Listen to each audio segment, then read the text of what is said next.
Well, the next one is the Thriving Children podcast. Welcome, Claire Cruz.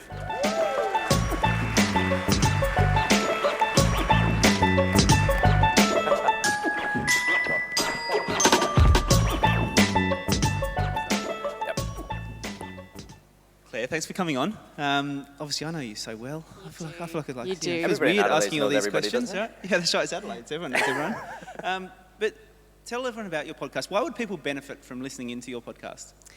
So this is a podcast for parents, it's a podcast for teachers, it's a podcast for anyone with a vested interest in children's wellbeing.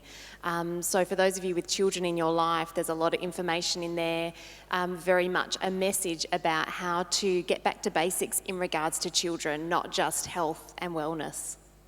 There's so much pressure on kids right now, especially with everything we just talked about, and so much happening and so much expectation. What are the 3 key ingredients you think for children to thrive? It's really, really simple. They need movement because our brain development is dependent upon movement.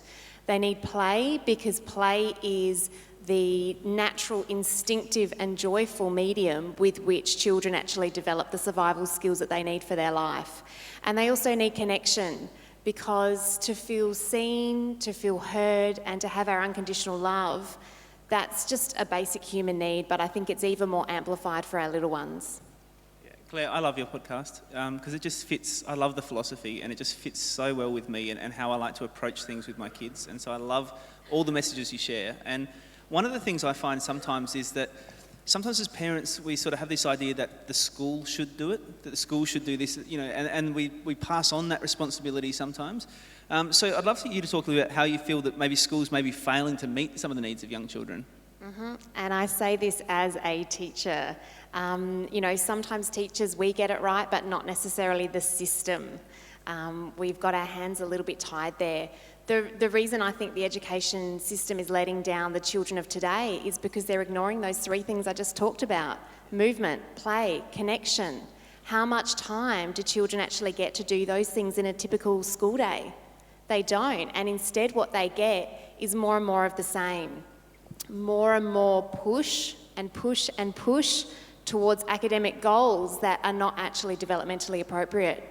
And if the child struggles to reach those very, very lofty goals, then all we do is we label them and we say there's something wrong with them, as opposed to us and our system letting them down. How many of you, raise your hand, know of a child or one of your child's friends would have some sort of developmental issue of some sort? Okay, it's a huge problem. Why is that? It's huge, and it comes down to a lot of messages that have already been shared here this weekend. Things like what we're putting in our body, on our bodies, what is around us. But there's also so much in a child's early years of life which determine whether they're going to have those struggles or whether it will be really cruisy for them. So many, many children are having problems, during pregnancy, during the birth process. Many children beyond that just aren't getting enough tummy time. And tummy time, a lot of people don't realise how crucial it is. And when there isn't enough tummy time, a child doesn't develop sufficient muscle tone, they don't develop sufficient postural control, and we think about that as only having an impact on a child's physical development, but in actual fact, if your body is uncoordinated, so is your brain. There is such a distinct connection there. On top of that, even beyond babyhood, there are just so many children who are not getting enough time to move in school, outside of school, and there isn't enough unstructured, unsupervised play. We are just telling children what to do for too much of their days with our own agenda. There's homework, there's extracurricular activities. There is just not enough time for children to be. And then I think on top of that, the reason so many children continue to keep struggling is because we're not actually realising that their behaviour is a sign of communication.